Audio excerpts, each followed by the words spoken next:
I'm Jim, And I'm Garrett. and this is Jim Jim and and Garrett Garrett at the at the movies. movies. Hi, everybody. Welcome to this episode of Jim and Garrett at the movies. We've got a special guest, a returning champion, Stephen Dirk Libby from Cinema Blend, Stephen Libby from Our Lives. Yeah. Welcome, Steve. Thank you so much. Great to be back. Yeah, it's you're a returning champion. You were on one of our other podcasts, and so happy to have you here and to give us your expertise. This week we will be reviewing Detective Pikachu. We'll also be discussing in our movie club entry Zootopia, and finally we will be talking about the future of Star Wars. So, with no further ado, we'll go right into Pokemon Detective Pikachu. It did not win the box office this last week, falling second place to Avengers Endgame. This is basically a world-building film about a world in which Pokemon and humans live side by side in a city. And a city called Rhyme City. It stars Ryan Reynolds voicing Detective Pikachu, and Justice Smith is the human character. They team up together to find Smith's character's father, and who has gone missing, yet the body has not been found. Wink, wink. I'll turn it over to Steve, you wrote a review for this on Cinema Blend. Why don't you talk about what you said in your review? What do you think of this movie? And then we'll go over to my co-host. Well, I mean, I thought it was a pleasant time at the movies, I guess, is the nice way to put it. Overall, I enjoyed myself with it. It's definitely got some issues. It's a very uneven film. If you've seen the trailers, and in my line of work, you see all of them, then you've basically seen the first half of the movie, and you've seen all the good jokes. Right. And that's really unfortunate. Because the jokes are funny. Even having seen them in the trailer, they're still funny. And I would have liked to have seen more of that. I would have liked to have seen stuff that I hadn't seen. And the plot starts out okay, and then slowly over the course of the next 2 hours goes completely bonkers off the rails. And by the end makes no sense. Having said that, and I say this as somebody who knows, like, the limit of my Pokemon knowledge extends to what they can do in Super Smash Brothers. I've never played a Pokemon game. I don't really know that stuff. I went to see it with a friend who does know Pokemon, and he had some of the same structural story issues that I had, but he enjoyed the Pokemon-ness of it to a large degree. And I think if especially if you're a fan, there's a lot of fun to be had there. And it is an interesting world that they have begun building. I'm interested enough that if there were another movie in this world, I would at least be interested in checking it out. I think there's some potential there. So I ultimately, gave it, I think, 3 out of 5 stars. I gave it a slightly positive review. It's certainly not going to win any fans if you're not a Pokemon person. There's a lot of, the movie makes sure to info dump plenty so that you know what you need to know about Pokemon. And which, unfortunately, if you know Pokemon, that's information you don't need. And if you don't know Pokemon, it's information that you need, but it's really not handled very well, so it's very messy. But overall, it was certainly not the worst movie I've seen in the last couple of weeks.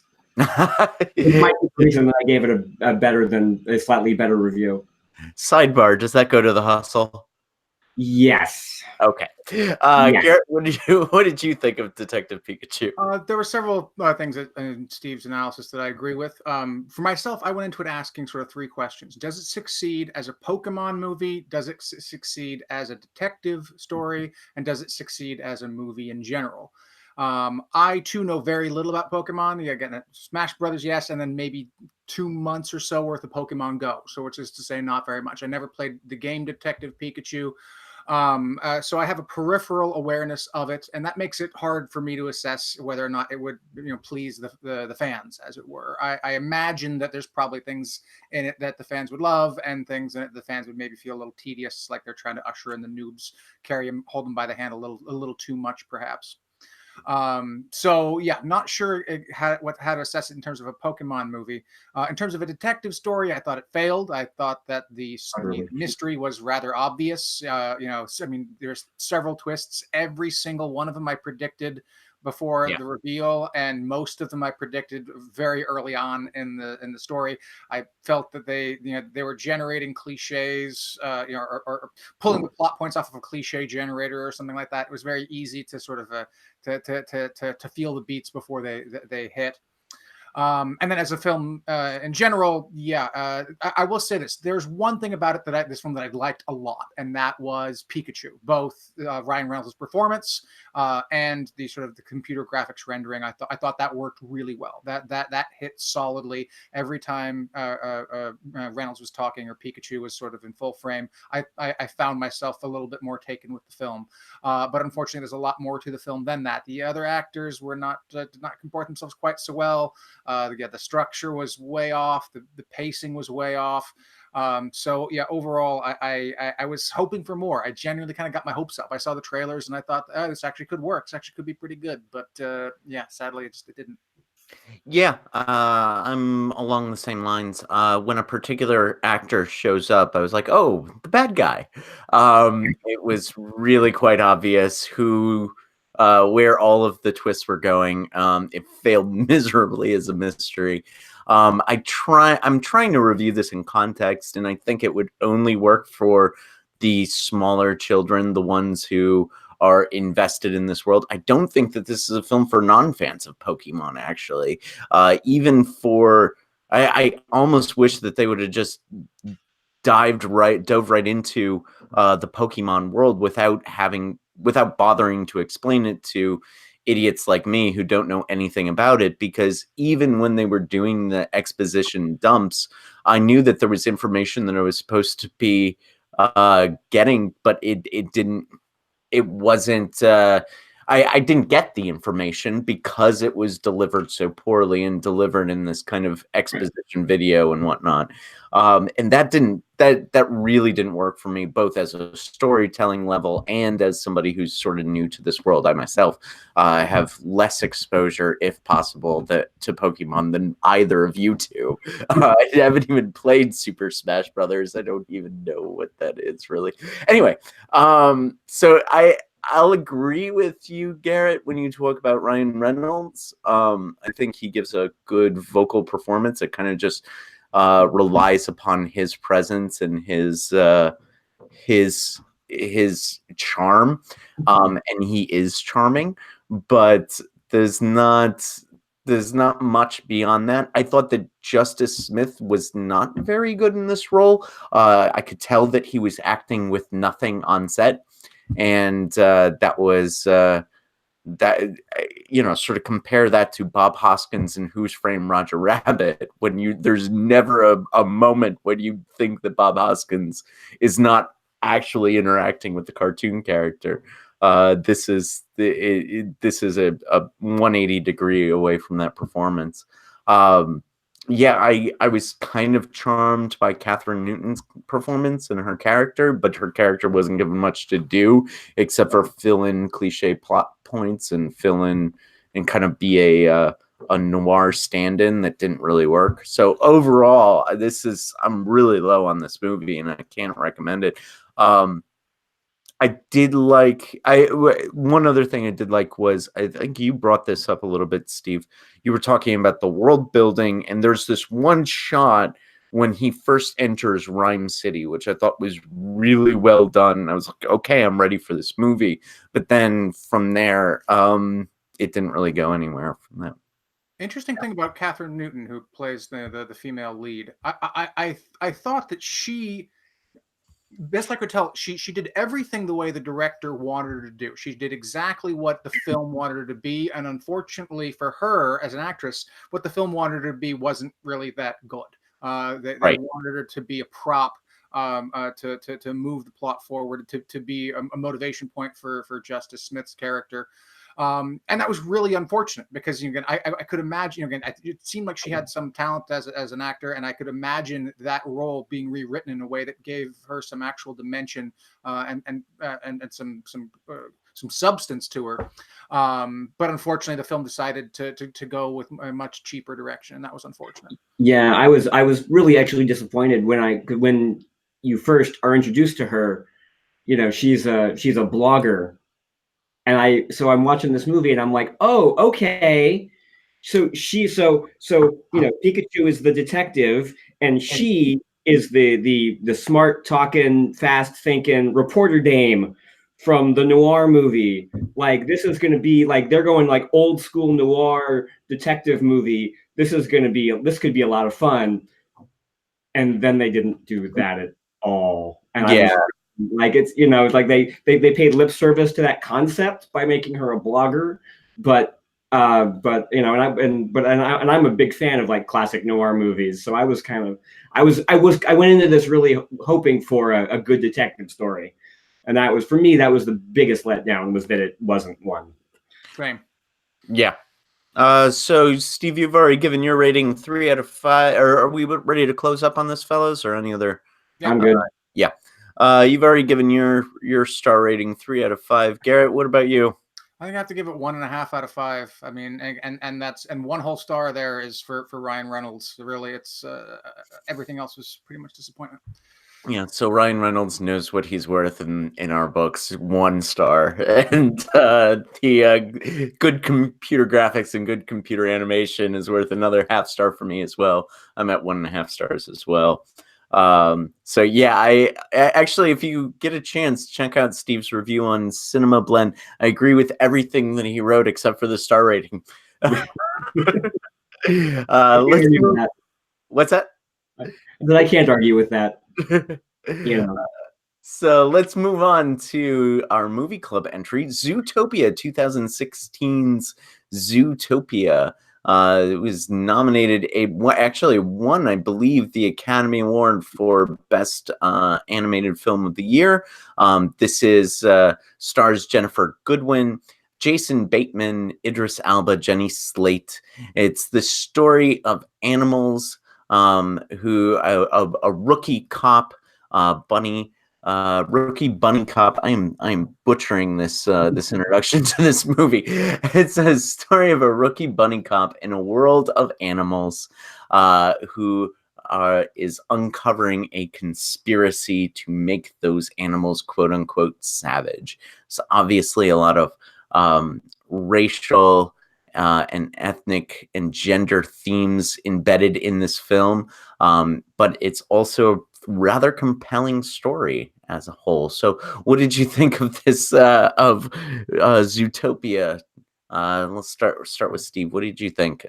There are not enough positive things for me to say about Zootopia. I actually wrote the Cinema Blend review for that movie as well. It's the only 5-star rating I've ever given a movie. Wow. On a review that I've written, I've had 5-star opinions.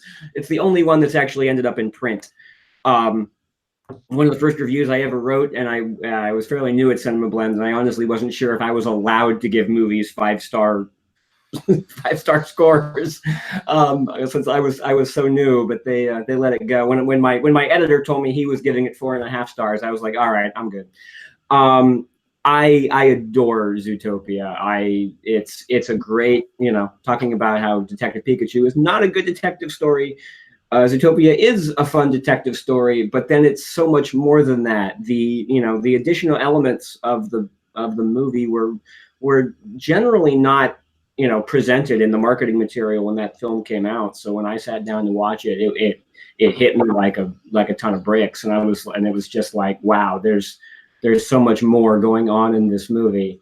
I still remember there's a line early in the film where when Judy Hopps reports for duty on the first day, and the desk sergeant refers to her as cute. Mm-hmm. And she stops him and has to explain that cute is a word that we use within our community, but it's not really a word that we let other people outside the community use. And my jaw drops. Wait, did they just make an N-word joke in the middle of a Disney movie? They kind of just did. Yeah. And from that point, I was just wowed by everything that happened, because it wasn't. I mean, it's. Disney is always good. Well, not always, but usually good for a nice, happy movie with a good moral story. But Zootopia really takes it to another level. It kind of pushes the envelope and it forces you to confront stuff and think about things. And it's just a remarkable film. Garrett? So for me, this again, this is a case study in how expectations can frame things. Because I remember when the trailers for Zootopia were first coming out, that they basically used the clip of the DMV with the sloths as their trailers. And I thought that was a terrible scene. I hated it as a scene. I couldn't understand why they would make the trailer out of this. So my first impression of this film was that I'm going to hate this movie. And then Steve said it was this fantastic, wonderful film. So I'm like, okay, all right. So maybe I prejudged it. And I went in, and it sort of landed, somewhere basically between the middle for those things. It was definitely a solid movie. And again, it contrasts now with having watched it a second time. I liked it better the second time, and that's probably in no small part because I watched it right after watching Detective Pikachu, which, like I said, was bad. So coming out of that contrast, Zootopia definitely stood out. I think the thing that works best about it is the sort of the commentary, the allegory. I'm not sure it's necessarily sort of directly racial per se, because obviously there's sort of analogies that don't quite work with race, but clearly it has to do with disempowered groups and underrepresented groups and stereotyping and prejudice and stuff like that, and how all that sort of impacts. And it's an incredibly dense packet that they managed to get into a relatively short, otherwise relatively lighthearted film, and that is a very impressive accomplishment. As a detective story, it definitely works better than Detective Pikachu. But again, I did feel that it relied somewhat on cliches that I did see coming, and then I wasn't entirely sort of impressed or surprised with some of the exact same ones. Actually, again, after rewatching Zootopia, I'm like, oh my god, they had that exact same plot device in Detective Pikachu. Now that I think about it, so I was the one who suggested pairing these two. I hadn't seen Detective Pikachu at the time, so I was pleased to see that it paired up quite so nicely. But still, again, the complaints are relatively minor. Overall, this is a very good film. Definitely one of the better sort of animated films of recent years. Yeah, I agree with all of most of that. I think some of it's a little on the nose. I mean, there's a couple bunnies fuck a lot jokes. There's a couple like foxes are wily, sloths are slow. Lions are sometimes are aggressive. The predators are aggressive, and in some cases a couple cases those stereotypes get undermined in ways that sort of feed into the race metaphor that's going on here. But in other cases, they're a little too on the nose for my taste, and I think that's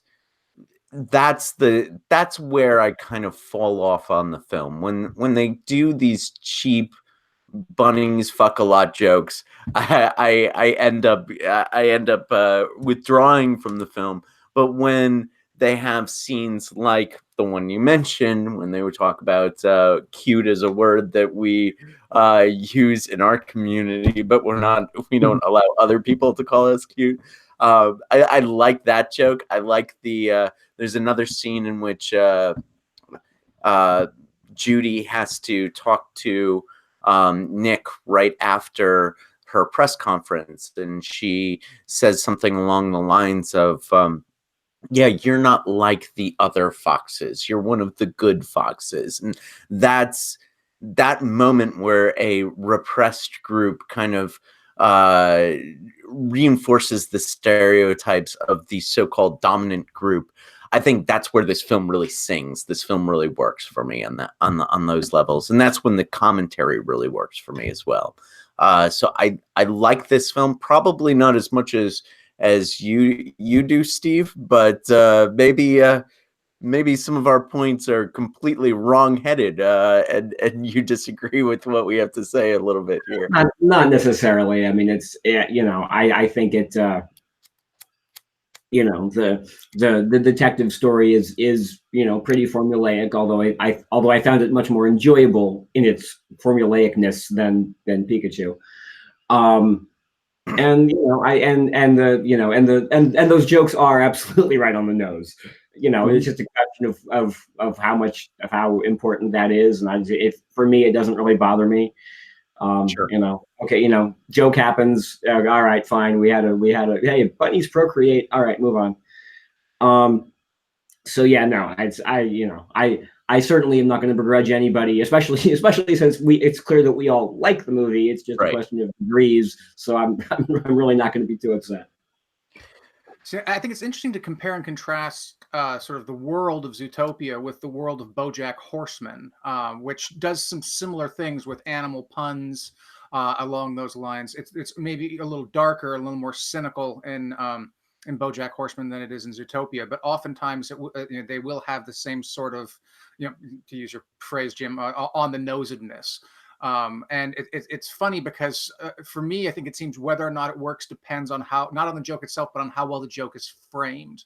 If it's done for a cheap laugh, if it's done in isolation of something, if it's lazy writing, then yeah, it doesn't work. But if it works in a sort of a larger organic whole as part of the sort of a part of the world building that's set up, then it works for me. And I think in Zootopia, for the most part, those on the nose jokes were part of the larger organic whole that didn't strike me as lazy writing. It struck me as a way of reflecting, or trying to sort of hold a light up to human society by using animal stereotypes that humans have about animals to reflect the way that humans have stereotypes about humans. And even if they are sort of silly and lighthearted in some ways, like bunnies procreating a lot, it still carries with it a lot of that same sort of moral and that same sort of metaphor. So it didn't bother me that a lot of those jokes were on the nose. Yeah, okay. It did me because I think that the point of this film is about individualizing these characters. And when the characters fit with the stereotypes associated with their animals, I wonder to what degree is this film undermining its own point, or if it's undermining its own point by making those jokes. But that is sort of part of the point. Stereotypes are stereotypes for a reason, because sometimes they are true. And, it would be a little sort of Pollyanna-ish if the film came out and said the stereotypes were always wrong, because they're not always wrong. Yeah, but I mean, it's not like we refer. It's not like I call you. You're a vegan. You mean. But it's not like my nickname for you is vegetables. It's not like my nickname for you is tofu. That's and yet the nickname that Nick has for Judy is carrots, and her last name is Hops. It would be like. My nickname would be Pizza or something. My last name would be Pizza, and you would call me I don't know, whatever. But the point is that we're not identifying ourselves by these individual characteristics associated that are associated with our stereotypes, and then reinforcing those in our interpersonal relationships. And yet, in this world, that's what consistently happens. Says the writer as he smokes a cigarette.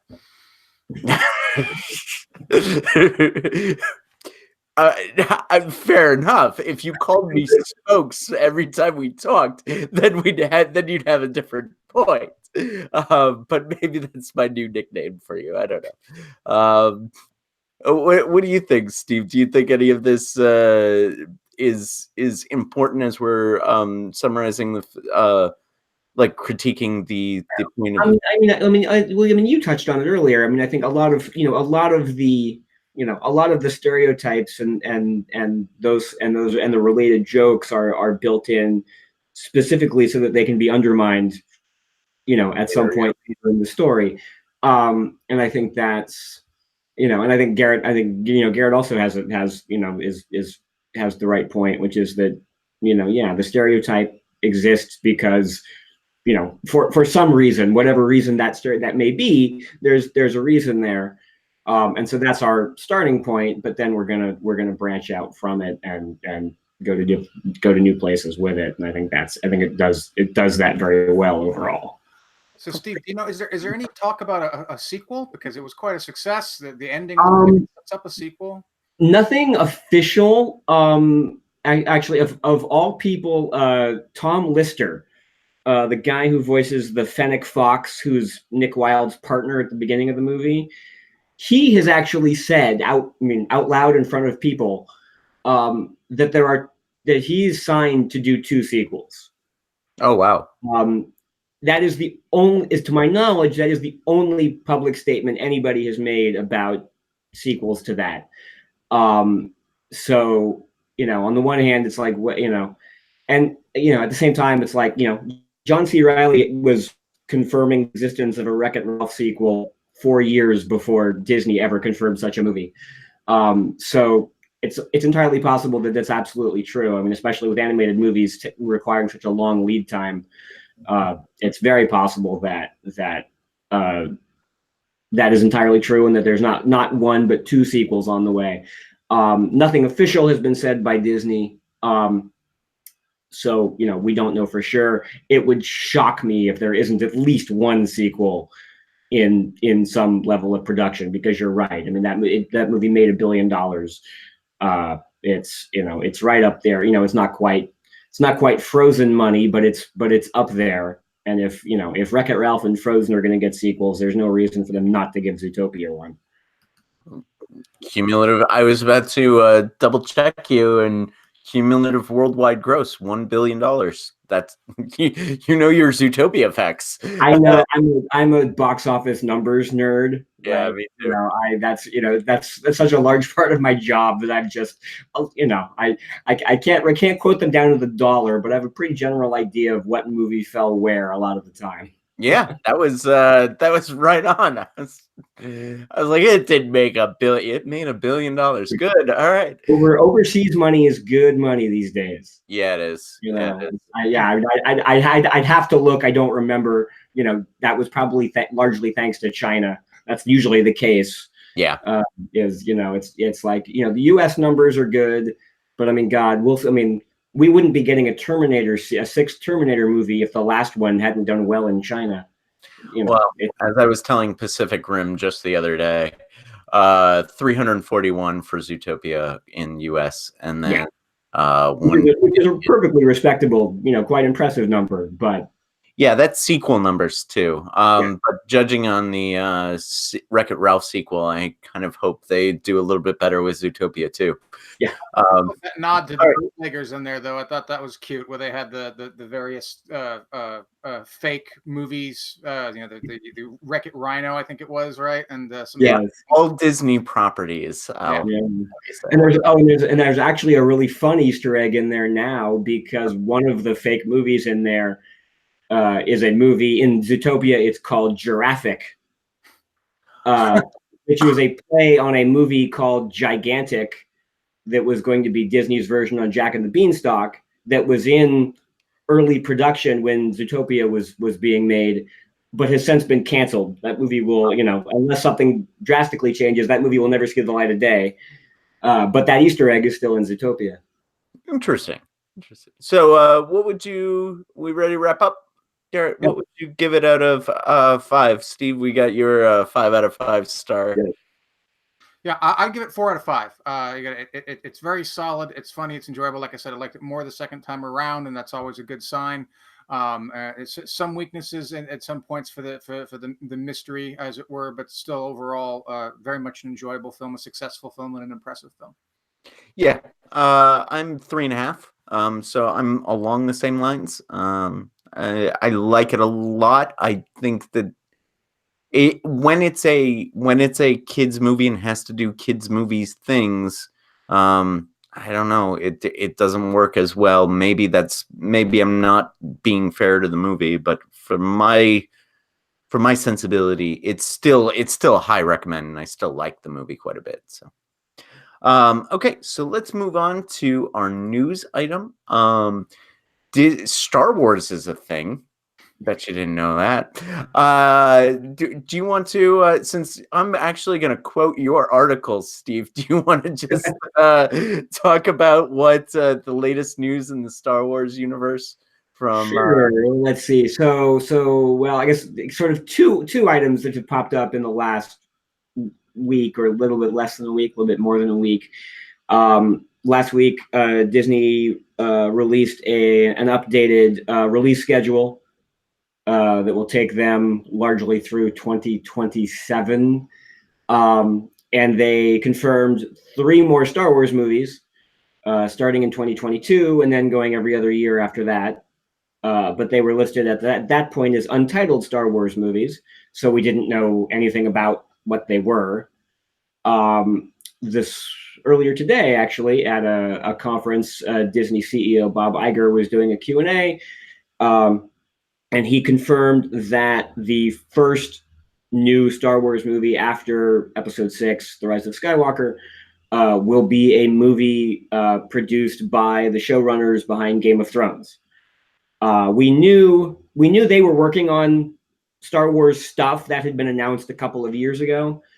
We knew they were working on something, and we knew that Rian Johnson was working on a new trilogy, but we didn't know anything really beyond that. So it wasn't clear which of those movies were going to be coming first, or if something entirely separate was going to be coming next. We now know that it will be the Game of Thrones writers project will come next. But thank you, I never remember their names. Yeah, Benioff and Weiss were Benioff and Weiss, yes. And so so that's the extent of what we know. We still don't know anything about what that project is. But in 2022, we will get a Star Wars movie from the folks who brought us Game of Thrones. Mm-hmm. And this is after Rise of the Skywalker. Yes. Comes from J.J. Abrams, who closes out the Skywalker, the 9 films focusing on the Skywalker family. It's rumored to be that the Benioff and Weiss Star Wars is separate from the Skywalker family. Whether or not we're going to get Easter eggs and sort of characters intersecting from the Skywalker saga into the Benioff and Weiss trilogy is not yet certain, but the hope is among many Star Wars fans, including myself, that this will be completely separate from the Skywalker saga. So let's a couple things to talk about on this. First of all, does the Benioff and Weiss connection give you some optimism toward this new trilogy, or is it a matter of concern? I'm pretty ambivalent about it either way, honestly. Like I'm behind on my Game of Thrones, so I haven't been keeping up on the show, but there are a lot of folks who seem to be quite unhappy with where that show is going. So there's probably some concern from some corners of Star Wars fandom. For me, it's way too early to tell without having any idea what we're even talking about. It's hard to say. I was talking to some of my friends who are Game of Thrones fans, and their feeling is that basically Game of Thrones jumped the shark at the point where the show stopped having books to refer to. If we take that as a base assumption, then the question then becomes, well, will the Star Wars movie be based on a character or an idea that previously exists in the Star Wars universe, or will it be something entirely fresh and new and totally separate? And maybe there will be a difference in quality depending on that. If we assume that they're better at adapting than they are at creating original content, which I don't know. At this point, I'm like, hey, these guys are professionals, and people pay them large amounts of money to make to create fiction, they must have a general idea what the hell they're doing. So until I see more, I will remain cautiously optimistic, as I would under any circumstances. I'm a huge fan of The Last Jedi, and I would still be cautiously optimistic if we were talking about Rian Johnson's new trilogy, without knowing anything about it. So. Well, we'll talk about The Last Jedi and what it means for the rise of Skywalker in a second. Garrett, what do you think about Benioff and Weiss doing a Star Wars film? Well, kind of like Steve suggested, an awful lot of what I love about Game of Thrones is the source material. I think George R.R. Martin deserves a lot of credit for making that show work. But obviously, there's a lot of ways in which you could have screwed up that adaptation. So Benioff and Weiss have some real skill, which of course you're going to need if you're going to handle something as storied and as legacy laden as Star Wars. That having been said, I sort of share his cautious optimism. I have not really been terribly big on the last two Star Wars films, or last three, I guess, if we're counting Solo. So I am kind of I'm looking for for a fresh take. It's a big universe out there. I would like to, I think maybe we should have left the Skywalker stories behind a while back and gone off in a completely new direction prior to this. But at this point, there's a massive number of novels out there which have explored the expanded universe, and obviously they've been sort of retconned out of the canon. I know a lot of people who are upset about that, but if nothing else, you think about the way that the Marvel Cinematic Universe is drawn on the incredible large number of stories that they had in their comic book universe. I think you could easily mine a lot of those novels for some good ideas and some directions in which you could take things, even if it is just on the periphery or on sort of secondary storylines and secondary characters, not the main ones. So it's a rich universe. I'm excited that they are still making movies in it, and I hope that they take it in a novel direction. I think that Rian Johnson, is, again, in spite of the fact that I'm a little more ambivalent on The Last Jedi than Steve is, he's an interesting filmmaker, and I look forward to seeing what he does and how that compares with the Benioff and Weiss. It will be interesting to see, what I hope will be sort of largely sort of parallel stories, working more or less independently of one another. That could be a first cinematic universe that would be really interesting. So, yeah, cautious optimism. Yeah, I mean, I'm not as down on the current Game of Thrones season as many people are on Twitter, so I do respect Benioff and Weiss as creators. Although the fact that Star Wars is becoming such a yearly event, and now that we're getting The Mandalorian on Disney Plus later on, I believe that's this year. Correct me if I'm wrong. That launches this year, right, Steve? Yeah, the first episode of Mandalorian will launch with the service in November. That's okay. So we're getting The Mandalorian in November. We're getting The Rise of Skywalker in December, and then we're getting Benioff and Weiss and Rian Johnson. Star Wars has ceased to be as special as it was when we were growing up. All three of us were growing up. We had the original trilogy to look back on, and then when we were in our 20s, I believe, that's when we got the prequels, which left us disappointed, and then into our late adulthood, we get even more disappointed by J.J. Abrams as he rehashes A New Hope in Force Awakens. I liked Rogue One a lot more than most people. That's actually my second favorite Star Wars movie, oddly enough. Yeah, so what do we think about The Rise of Skywalker? So we had a trailer drop. There's a I really liked it all the way up until the last moments when I went, oh shit. When Emperor Palpatine, we get the Palpatine laugh. What was our reaction to the trailer of The Rise of Skywalker? Are we as cautiously optimistic about that film as we are about the Benioff and Weiss trilogy? I have no idea. I am. I have no clue. I mean, I enjoyed. I loved Last Jedi. I enjoyed The Force Awakens for what it was. It was fine. It had some fun stuff in it. The thing, but because I did like The Last Jedi more, I am sort of going, okay, so we're going back to JJ. Do we have to? The other issue that I have is JJ isn't known for his endings. Mm-hmm. Most of the TV shows the guy has been involved in, he's been long gone, long before they ever had to end it. And I mean, and not that I think anybody is, I would have 100% confidence in them ending this. Right. Because you're ending not just this trilogy, but you are supposed to be ending the entire Skywalker saga. I have no idea how you end this in a way that works. So, certainly not bringing back Emperor Palpatine. I mean, that's just the worst idea. I can't imagine a worse idea than that. I think one of the things that the Star Wars, the two Star Wars films that we have so far, Force Awakens and Last Jedi, are basically testing J.J. Abrams' empty box theory, or mystery box theory.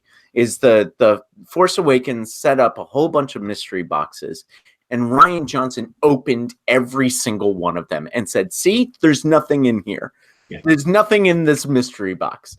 And then originally they were going to give it to Colin Trevorrow, and then he made that crazy Book of Henry shit. And they're like, no, we're keeping this away from this man. And now they handed it back to JJ. And what's his first thing to do? We're going to bring back Emperor, but we're going to build another mystery box. And what's going to be in it? The guy who died in Return of the Jedi. Right. The guy who shows up in the third movie of the original trilogy. So basically now I'm afraid you're just going to remake that movie again. Exactly. That's my fear about Rise of the Skywalker, that he is what Rian Johnson did to J.J. Abrams is set him up for actually having to tell an original substantive story. And J.J. Abrams has taken that setup and said, no, I'm going to do this instead. Just completely crapped on all of the things that Rian Johnson did. If I cannot think of two more opposite filmmaking sensibilities than Rian Johnson and J.J. Abrams. And the idea that Disney has put these two people together in a room and said, here, take the most important pop culture saga in American cinema history and do something with it is a little bit odd in my that if I ever saw two bedfellows which weren't made to be in the same bed together, it's Rian Johnson and J.J. Abrams. And given the stakes, this is very concerning. Why the hell is it called Rise of Skywalker? Because then the end of the story, you rise at the beginning of a story. I had the same problem with Dark Knight Rises. It just makes no sense to me why you close off a story with a word that clearly signifies the beginning of a story. I realize it's petty, but it speaks, I think, to the broader concern that like you're saying, J.J. Abrams doesn't really know how to end stories. He does a great job setting them up, but he often leaves messes behind for other people to try to clean up. And sometimes they work and sometimes they don't. I thought that between the two, Last Jedi was definitely the better film. It at least took Star Wars in a sort of different, unanticipated direction. And yeah, I mean, it looks like that JJ is just going to ignore it all. He's going to retcon it all. I mean, he has Kylo Ren reconstructing the helmet that he quite deliberately smashed in the previous film. What was the point of smashing it if you're just going to reconstruct it?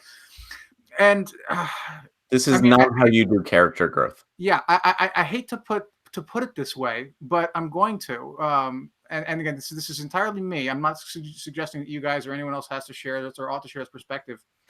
But if at the end of this film, every single one of the characters in the story dies, I really don't think I'm going to feel anything. I have so little emotional investments in pretty much any of this that it's not going to matter to me in any profound way. I mean, if all the characters had died at the end of Return of the Jedi, I would have been devastated. And granted, I was a small child at the time, but I think really to me, that is a testimony to how much better the original trilogy was over to what we have had so far.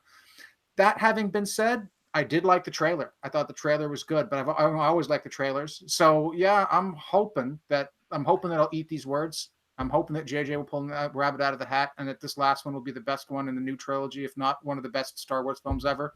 And we'll come back here in however many months and go, God damn, did that work? So yeah.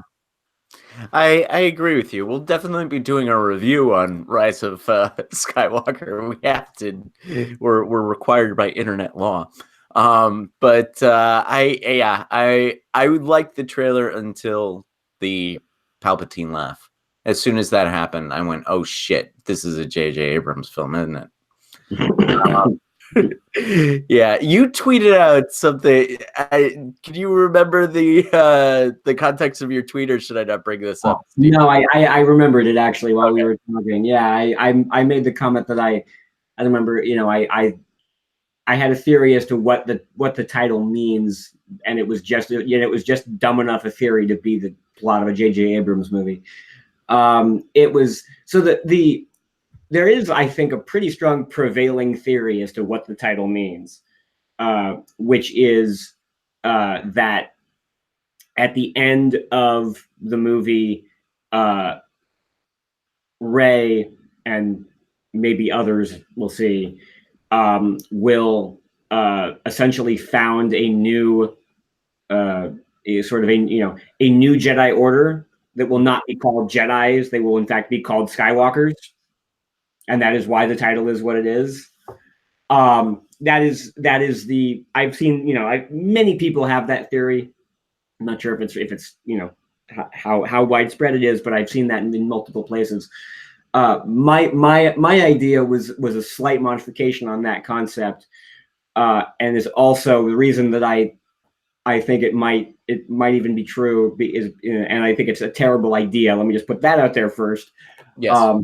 Because what it does is it partially retcons The Last Jedi in a way that will make fans that I don't care for happy.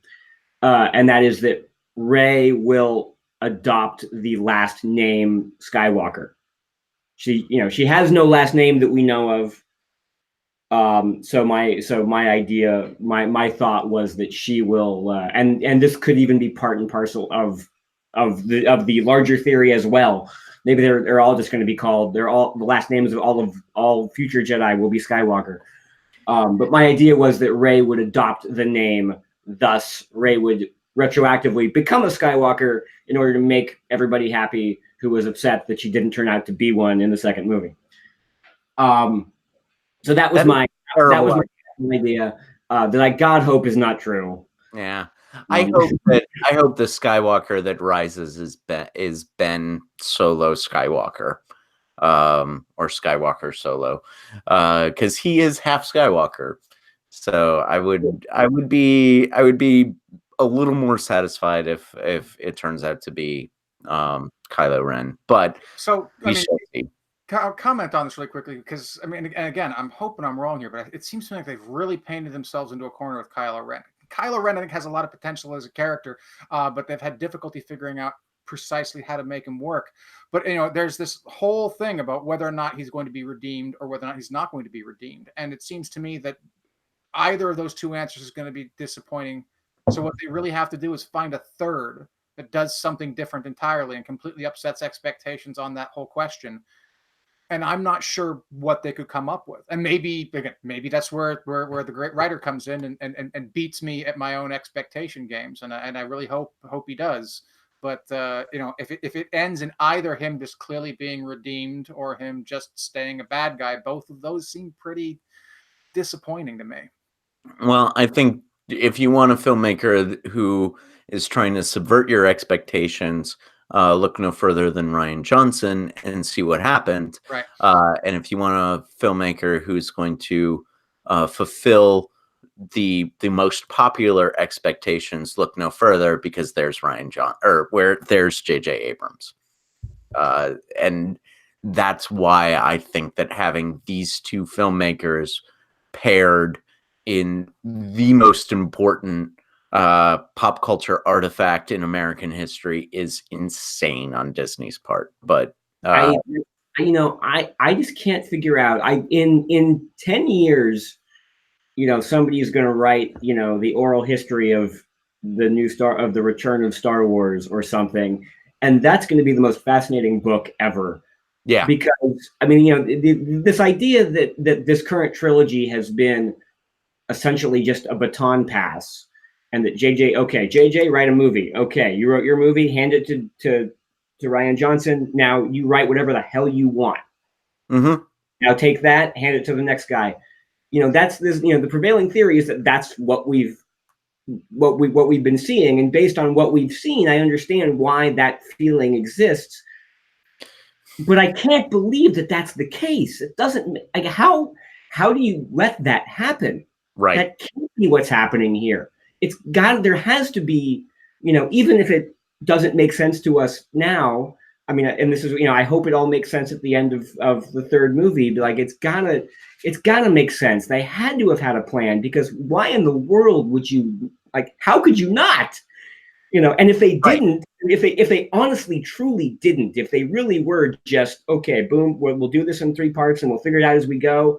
Like, that's the craziest, ballsiest, stupidest thing I've ever seen anybody in Hollywood ever do. And that's part of why I don't really believe that it's the case, because Hollywood usually doesn't take risks like that. And it's Kathleen Kennedy who's behind it, and she is smart, and she's sharp, and she's really smart. She's been around for decades. She knows what she's doing, and I understand why they took the baton away from Colin Trevorrow, but sure. I don't understand why they handed it back to JJ. That's a little because his movie made $960 million domestically. Yes, that's okay. Good point. It is currently the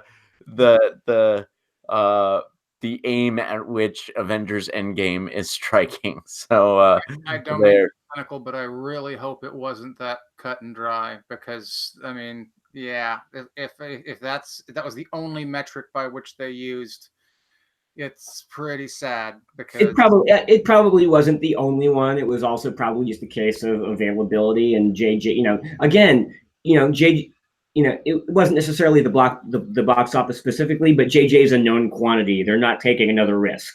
Mm-hmm.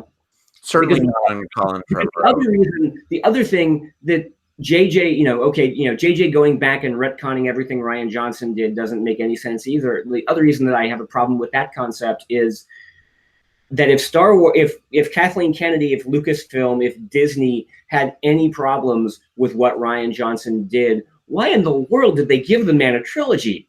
Right. Like, they gave him a trilogy after they saw Last Jedi. They had screenings of Last Jedi. They knew what he was doing with the film, and they gave him a trilogy after that. After that case, no one's giving Ron Howard a Star Wars trilogy. No one's giving Ron Howard. No one's giving Lord and Miller a Star Wars trilogy either. But all right, so that's our Star Wars talk for the day. Do we all feel a little, I think, more cautious than optimistic about Rise of Skywalker as opposed to the Benioff and Weiss trilogy, which might actually have some good. Mandalorian, I'm kind of looking forward to, just because that's a rogues gallery of creatives behind that. Yeah, that'll be. I mean, even Werner Herzog is attached to the fucking Mandalorian. Which, how did that happen? I thought he said he's never even seen a Star Wars movie. I think that's true. I mean, he's not in one. All right. Well, so that is it for this week's episode. Next week we may be taking next week off. We may be back with more reviews, depending upon how, whether or not Garrett's grades are in. That's essentially the determining factor there. So tune in. We will be here with all the reviews after Garrett's grades are in. Thank you once again, Steve. Why don't you tell us Tell us where people can find you on the internet. And thank you again for joining us. We'd love to have you. Just thank you so much for having me. Yes, I write for cinemablend.com, so you can find my news writing, my random musings, my reviews there. You can also find me on Twitter at childdirk, CHILDE_DIRK. For my other random musings that are still mostly movie related and occasionally other things. Yeah, a really good obituary of Doris Day as well on Cinema Blend. I enjoyed that quite a bit. So, all right, I'm Jim. And I'm Garrett. And this has been Jim and Garrett Movies.